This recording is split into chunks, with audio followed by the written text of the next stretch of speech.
Vous écoutez Terre de Golf, le podcast le plus green de France, proposé par JC Lecadie et Christophe Couvrat. Et c'est reparti pour Terre de Golf, le podcast en 2025. Je suis JC Lecadie, ça n'a pas changé.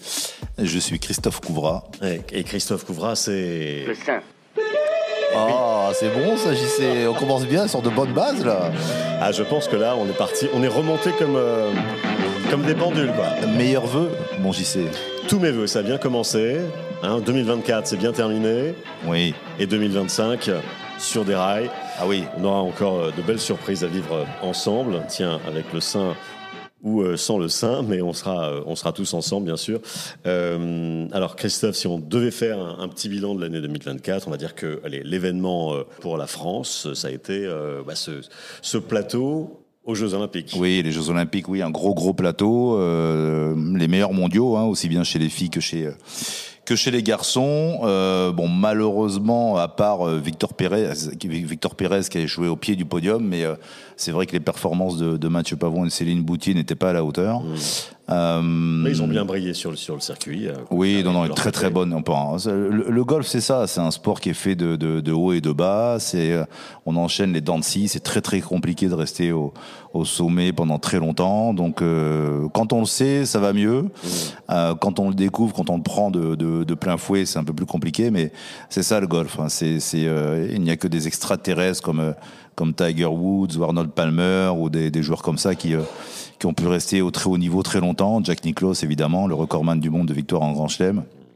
Le recordman de victoire en Grand Chelem, mais c'est vrai que c'est un sport qui est en dents de scie, donc dont les performances sont en dents de scie, donc c'est vrai que c'est pas évident de se maintenir au sommet lorsqu'on y arrive. Oui, alors cela dit, 2025, oui. Là, on ne sait pas, en tout cas commence sous de bonnes augures, puisque on aura pour la première fois 2 trios au niveau international le plus haut, hommes et femmes. Exactement, voilà, exactement. Avec le trio, on va commencer à tout seigneur, tout honneur par les femmes.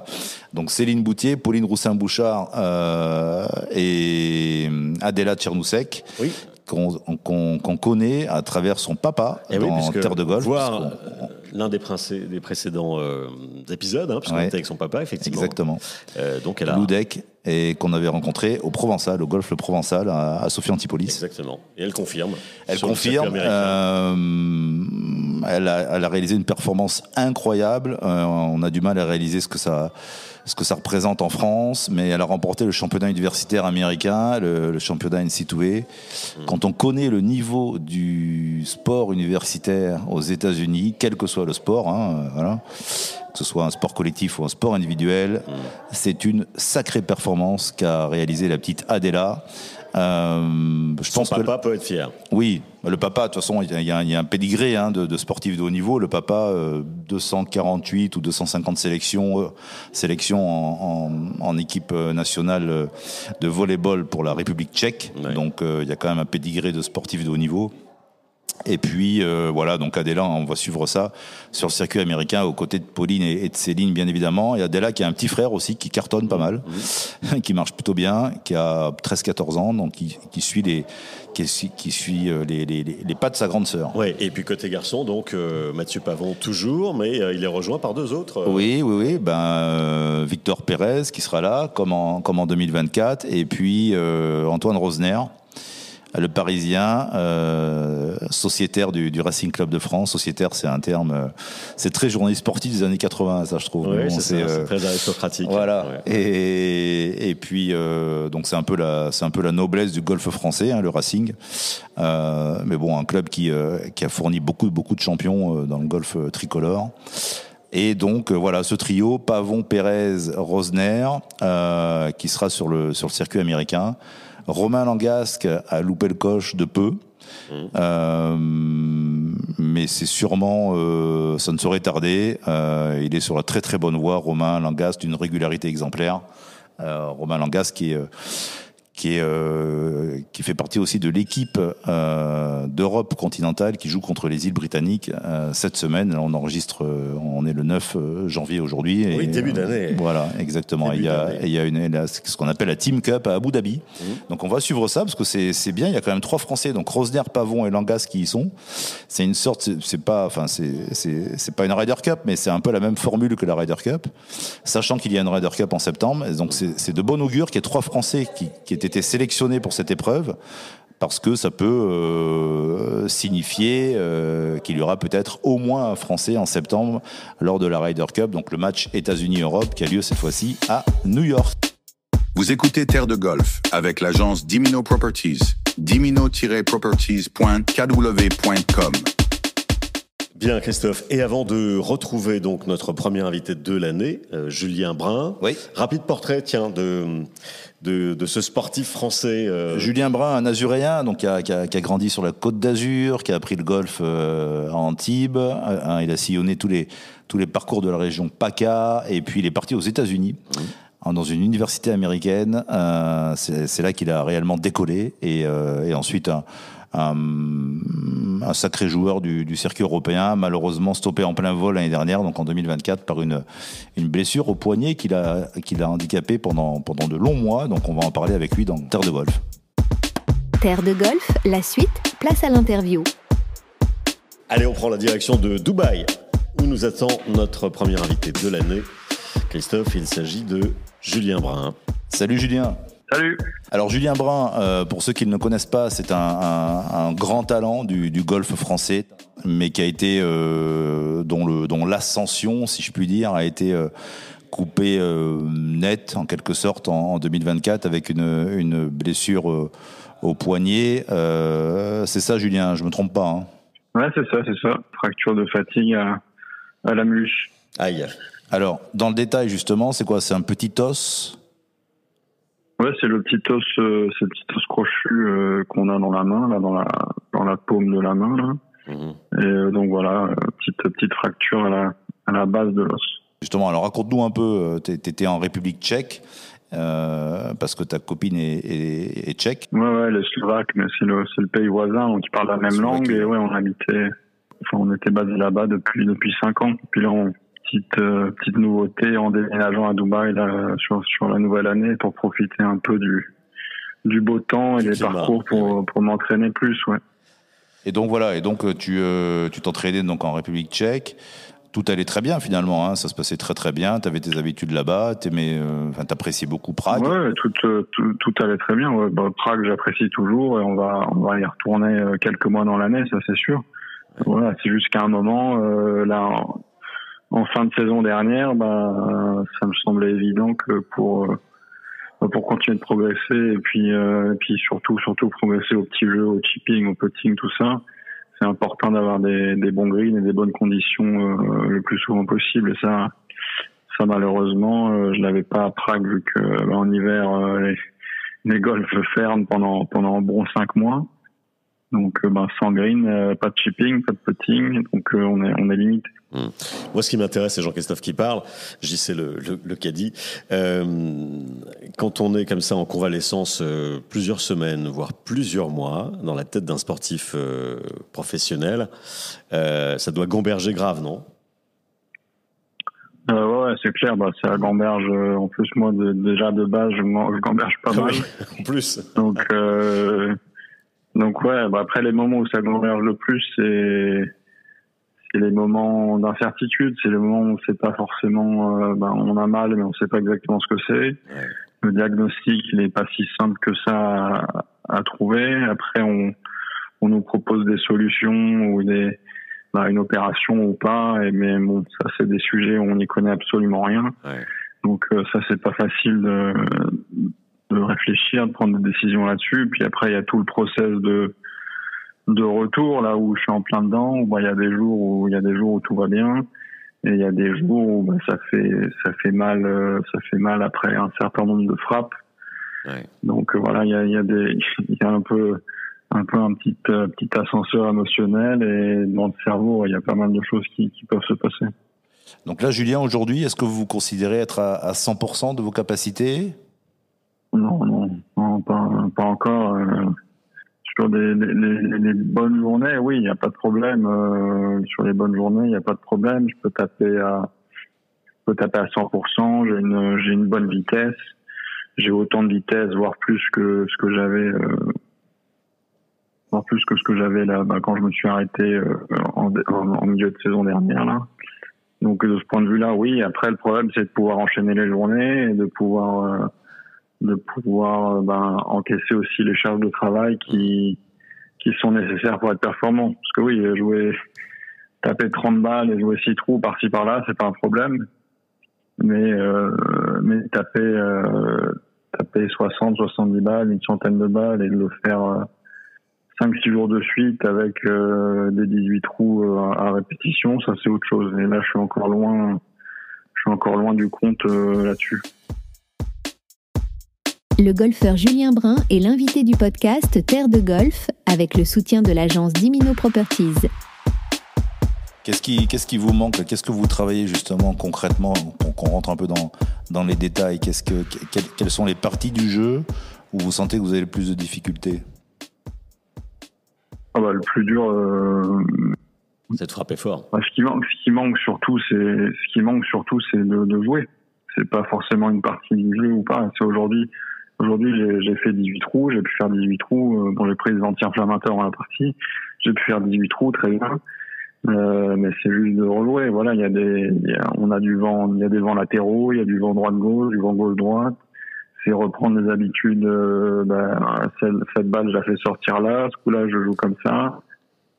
Tout de suite, on a des lags différents. Les balles plus basses que les pieds, plus hautes, etc. Voilà, tous les ajustements à faire qu'on fait pas à l'entraînement. Parce qu'à l'entraînement, on tape beaucoup de coups à plat. On n'est pas sur ces situations-là avec la carte en poche. Donc c'est surtout ça qui manque.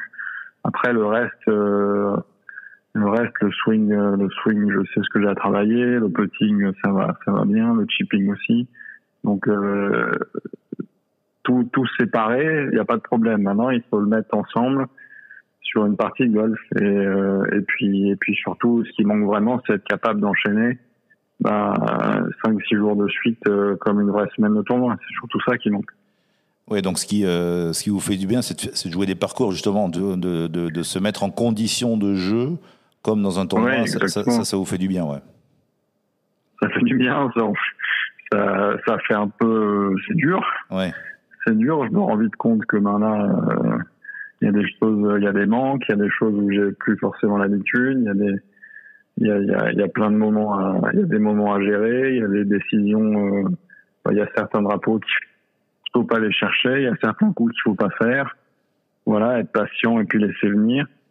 Donc voilà, c'est la reprise, c'est normal, mais ouais, depuis, moi, la réalité, c'est que depuis août, j'ai fait, aujourd'hui, c'était mon 3e 18 trous. Ah oui, d'accord. Okay. J'ai fait 9 trous, j'ai pu faire 9 trous hier, j'ai fait quelques trous par-ci par-là en décembre, mais bon, voilà, j'ai fait 3 18 trous depuis août. Et physiquement? Donc, c'est pas beaucoup. Physiquement, ça va. Ouais.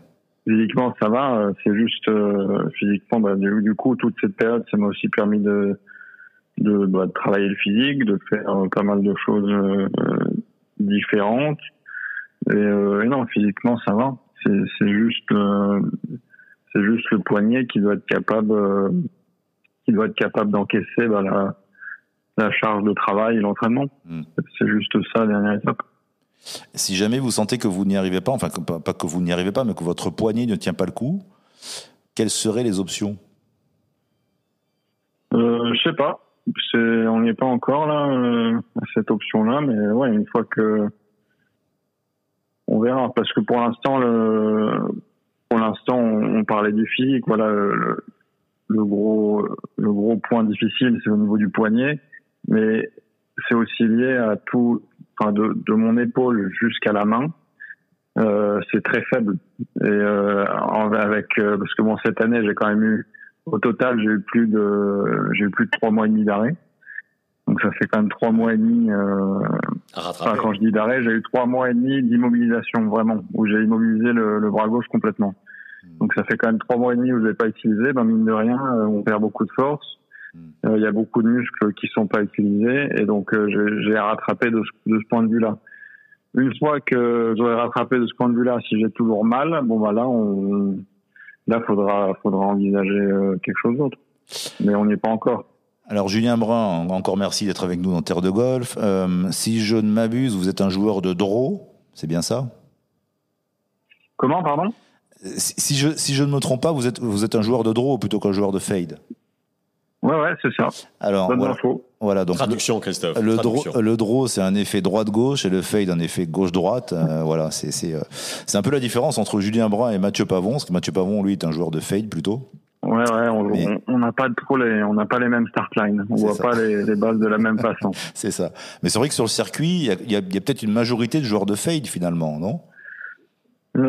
Plutôt. Ça dépend de pas mal de choses. Ça dépend de son type, ça dépend de ses préférences, ça dépend aussi de son type de swing et de ce qui se passe. Moi, j'ai longtemps joué en fade quand j'étais en fac et mes années amateurs, mes premières années pro aussi, mais en fait, j'avais une tendance à revenir un peu trop par-dessus, un peu trop avec le club trop devant moi, et ça me créait des gros ratés en push slice, comme beaucoup d'amateurs connaissent. Il y avait certaines situations où j'étais vraiment handicapé, donc le fait de jouer en draw, ça m'a vraiment permis de corriger ça et d'aller à l'encontre de mes gros défauts. Donc tout de suite, cette intention de draw, ça m'a permis de mieux m'exprimer. Je parle de ça, Julien, parce que vous avez appris le golf sur la Côte d'Azur, si je me trompe pas. Ouais. C'est ça, hein, du côté d'Antibes, je crois. Exactement. Parce que nous étions justement avec Terre de Golf, on a enregistré un podcast au golf au Provençal, le 9 trous du Provençal, que vous connaissez. Ouais. Donc nous étions là-bas il y a quelques semaines, et avec notamment Ludek Tchernousek, donc le papa de Adela, hein, qui a gagné sa carte de manière magistrale sur le circuit américain. Je sais pas si vous avez suivi ça, mais bon, elle a été championne. Ouais, bien sûr, je suis. Parce que on avait un moment, on avait le même entraîneur. Donc moi, quand on avait le même entraîneur quand elle était au Pôle Espoir, et je m'entraînais de temps en temps avec elle. D'accord. On a fait quelques séances d'entraînement, des parcours. Bon, c'était déjà une sacrée joueuse quand elle avait 14-15 ans. D'accord. Alors justement, on va en reparler. Mais je voulais aussi signaler que donc vous avez appris le golf sur la Côte d'Azur, donc à Antibes, et après vous êtes parti aux États-Unis, Julien, hein, c'est ça, hein, dans une fac américaine. Ouais, quand j'avais 19 ans. Exactement. Alors expliquez à ceux qui découvrent le golf ou aux parents qui nous écoutent et qui ont des enfants qui sont pré-ados ou adolescents et qui jouent au golf, expliquez pourquoi il y a un réel intérêt, il y a un réel avantage à partir aux États-Unis dans une fac américaine lorsqu'on est un bon joueur de golf. Qu'est-ce que ça peut apporter aux joueurs? L'intérêt, il est multiple. Après, moi, je trouve surtout, il faut vraiment le voir comme une option supplémentaire. Quand vous êtes un bon joueur de golf, vous pouvez soit rester en France et faire des grands prix, essayer de jouer sur l'App Tour ou le Pro Golf Tour ou des choses comme ça quand vous passez pro, ou bien partir aux États-Unis et essayer de parfaire son jeu là-bas. C'est vraiment deux options totalement différentes, mais qui sont aussi bonnes l'une que l'autre. Après, l'avantage là-bas, c'est que ça permet de continuer à faire un double projet avec les études. Donc ça permet de travailler son golf dans un environnement quand même plus sain, il y a moins de pression financière. On n'est pas obligé de performer pour gagner de l'argent. Si ça se passe pas bien, c'est pas très grave. On continue de travailler dans son coin et on essaie de faire son trou. Donc ça, c'est vraiment différent. Et puis, ce qui est super, c'est une vraie expérience de vie surtout. C'est surtout ça. C'est changement de cadre complet avec une mentalité américaine qui est vraiment différente, très tournée sur le sport, où ils sont aussi plus, ils sont pas plus positifs, mais ils ont l'esprit de la gagne. Il y a ça surtout. Il y a ça, c'est surtout de la performance, voilà, c'est de la compétition, faut rendre des scores, et puis quand c'est bien, ils ont pas peur de le dire, c'est surtout ça. ils sont moins humbles que nous on peut l'être, donc ça c'est intéressant. Et puis bon, en plus de tout ça, on parle anglais, donc voilà, il y a quand même il y a que des avantages, quand même un paquet de points. Non, il n'y a pas que des avantages. Il y a aussi, c'est pas fait pour tout le monde. Hein. Oui, il y a l'éloignement aussi par rapport à la famille. Il y a l'éloignement. Il faut vraiment bien choisir sa fac en fonction de ce que vous recherchez. Si vous cherchez quelque chose d'académique ou plutôt golfique. Et puis aussi, ce qui est vachement important, c'est bien s'entendre avec le coach, que le coach corresponde bien à ce que vous recherchez, à votre tempérament. C'est surtout ça ce qui est important. Les gens les joueurs qui vont là-bas, qui se plaisent ou se plaisent pas, le critère numéro 1, 75%, 80% du temps, c'est à cause du coach. C'est vrai que le golf aux États-Unis, c'est une autre planète, c'est une autre dimension, JC. C'est colossal, c'est un sport majeur. Voilà, dans une ville comme Palm Springs, donc à côté de Los Angeles, à 2 heures de route à l'est de LA, il y a 500 parcours de golf. C'est-à-dire la totalité des parcours français, en fait. En France, il y a 500 parcours environ. Donc, il y en a 500 à Palm Springs. En Floride, il y a 1700 parcours. Rien qu'en Floride. Enfin, c'est une autre dimension. Et c'est vrai que les installations des universités américaines n'ont rien à voir avec les universités françaises. Et le golf est pris au sérieux, surtout. Ah oui, c'est quelque chose de fantastique, là-bas. Quand on peut y aller, il faut y aller, quoi. Je sais pas si quand on peut, il faut y aller. En tout cas, c'est une option vraiment à considérer en fonction de votre niveau, en fonction de vos envies. Et on voit aussi que il y a des gamins là des gamins, ils sont plus gamins, mais des jeunes comme Tom Vaillant, Martin Couvrin. Bon eux, ils sont allés là-bas et ça se passe très bien pour eux. Donc en fonction de votre niveau et de ce que vous voulez faire, il y a aussi des bonnes options ici. Mais En tout cas, le golf là-bas, c'est super. Les qualités des infrastructures, le nombre de parcours, le nombre de golfeurs. À la fac, il y a plein de mecs qui ont leur sac de golf. Enfin, des étudiants normaux qui ont leur sac de golf dans la chambre. Bon, on voit pas ça tant que ça en France, quoi. Il y a beaucoup plus de golfeurs. C'est vraiment un sport comme les autres, quoi. Vous, Julien Brun, ça vous a changé. Vous n'étiez pas le même lorsque vous êtes arrivé, lorsque vous êtes revenu des États-Unis. Non, ça m'a changé en tant qu'homme, ça c'est sûr. En tant qu'homme, en tant qu'expérience c'est une vraie expérience de vie. Moi, j'ai rencontré ma femme là-bas. On est toujours ensemble. J'ai rencontré plein de super personnes. Ça s'est très bien passé avec mon coach, donc je suis encore en contact avec lui. Et puis après, d'un point de vue professionnel, ça m'a énormément aidé sur ce que j'ai pu voir sur les différents parcours, les différents types d'herbes. On joue quand même des parcours de très haut niveau qu'on n'a pas forcément l'habitude de voir en Europe, malheureusement. Donc de ce point de vue-là, ça c'est vachement bien et ça te pousse vers le haut niveau. Vous écoutez le podcast Terre de Golf avec le soutien de l'agence Dimino Properties. Avez-vous l'impression, Julien, que Mathieu Pavon a explosé un plafond de verre du golf français ? Lui, Mathieu, il arrive, au bout de 4 tournois, il gagne.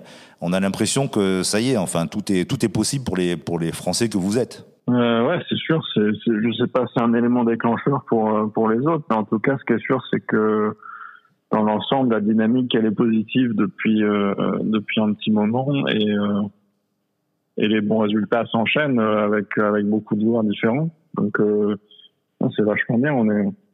On est beaucoup. On a toujours été beaucoup sur le tour quand même. En général, depuis une quinzaine, une vingtaine d'années, il y a quand même beaucoup de joueurs sur le tour européen. Mais maintenant, on est quand même de plus en plus à la finale. Ça fait 2 années de suite, on est 6 Français à la finale. C'est vrai. Donc ça fait beaucoup. Maintenant, il y a eu 3 victoires cette année. Il y en a eu pareil 3 l'année dernière. Donc non, c'est bien, c'est intéressant. Puis c'est bien. Ce que je trouve super, c'est que les meilleurs Français là de ces dernières années, que ce soit, il y a eu Victor, il y a eu Mathieu qui a été quand même très régulier depuis longtemps. Il y a Antoine Rosner qui est monté aussi sur le PGA Tour. Là, c'est bien de voir ces 3-là sur le PGA Tour. Il y a Romain Langas qui est pas loin non plus. Et puis derrière, ça pousse aussi. Donc non, c'est vachement bien. Quand vous dites Victor, c'est Pérez, hein, c'est pas Dubuisson, même si Victor Dubuisson, Pérez, vous l'avez connu à l'époque, Victor Dubuisson. Ouais. Oui, très bien, très bien.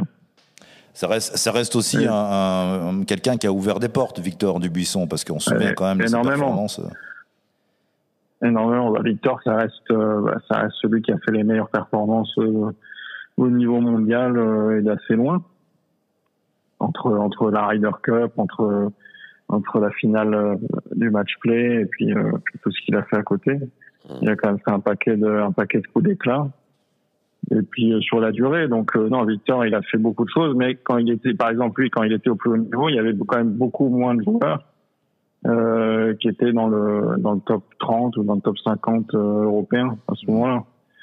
Donc de ce point de vue-là, on a quand même un peu plus de densité. Maintenant, il faut continuer pour qu'il y ait un joueur comme Mathieu là dans le top 30 mondial, puis un deuxième, puis un troisième, etc., etc.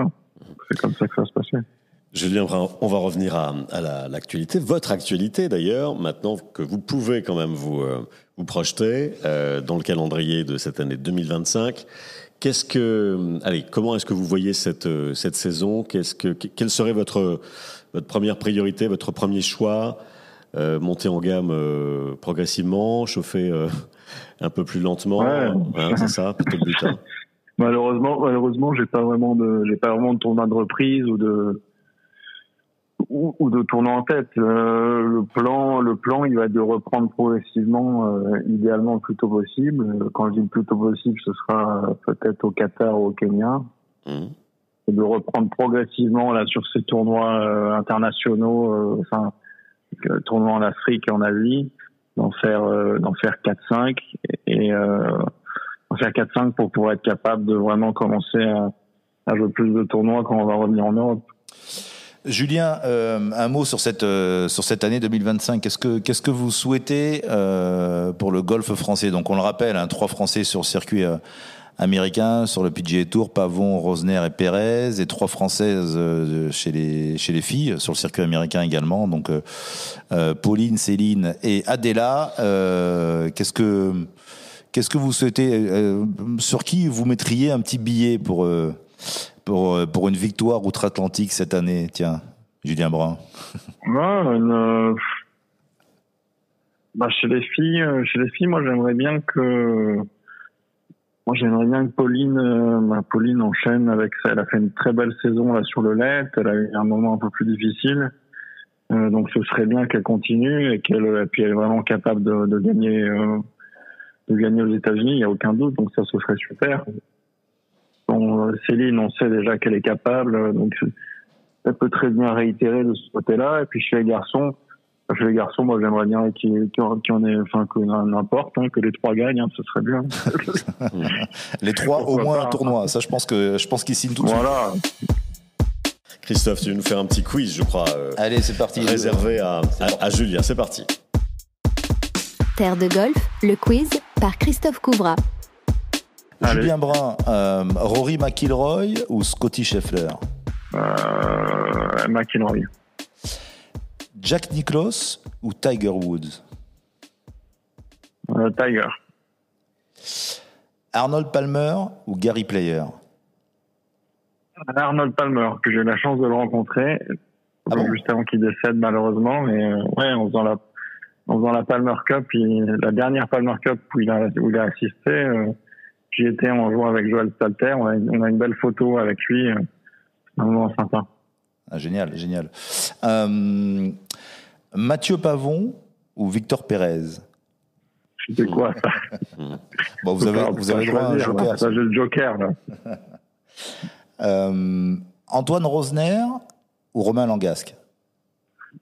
Ouais, je vais pas faire que des jokers tout le temps. Bon, allez, on vous accorde un deuxième joker si vous voulez. C'est vrai que c'est pas évident. On vous titille un peu. Chez les Français, on sait que vous êtes tous solidaires. Vous êtes tous proches. Donc, si vous deviez choisir, Julien Brun, entre une victoire à Augusta, donc au Masters, ou une victoire à l'Open britannique?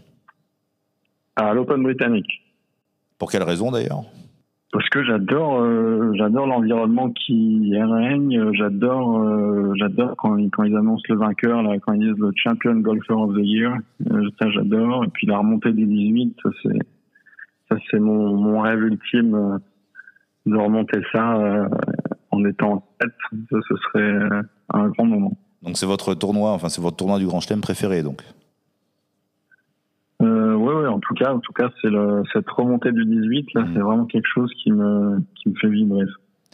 On rappelle, l'Open britannique a lieu à chaque fois sur des parcours différents, mais ça tourne. Hein, c'est toujours les mêmes parcours, mais ça tourne. Ouais.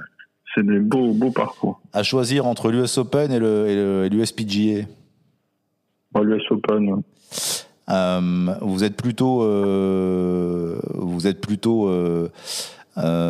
Pauline Roussin ou Adela Tchernoussek?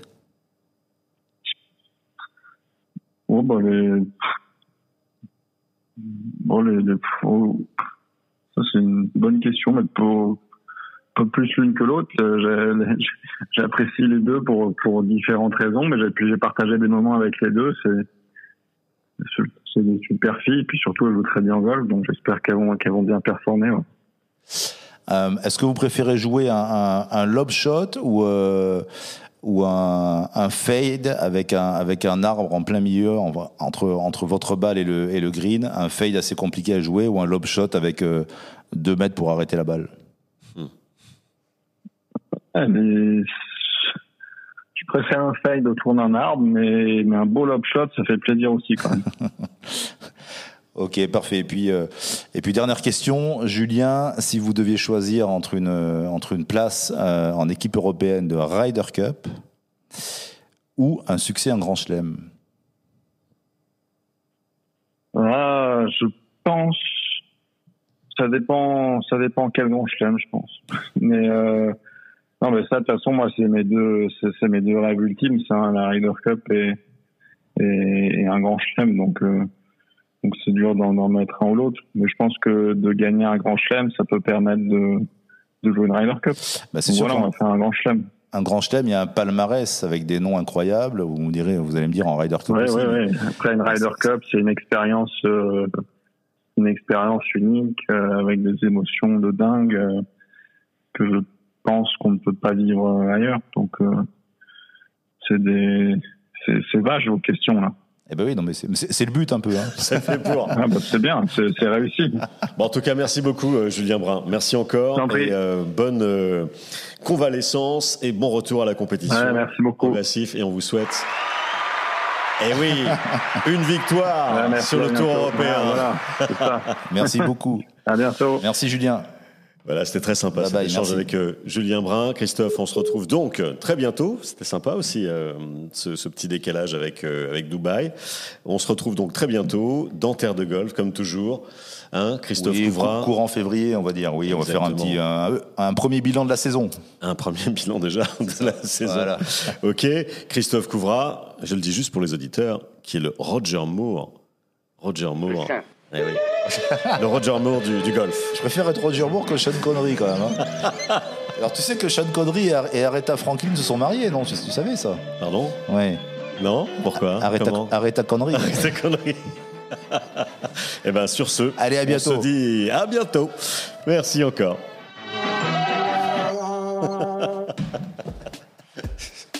Tu vas le garder ça ou pas? C'était Terre de Golf, le podcast présenté par JC Le Caddy et Christophe Couvra, disponible sur votre plateforme de streaming préférée. N'hésitez pas à vous abonner. D'autres invités, d'autres destinations golf sont à venir.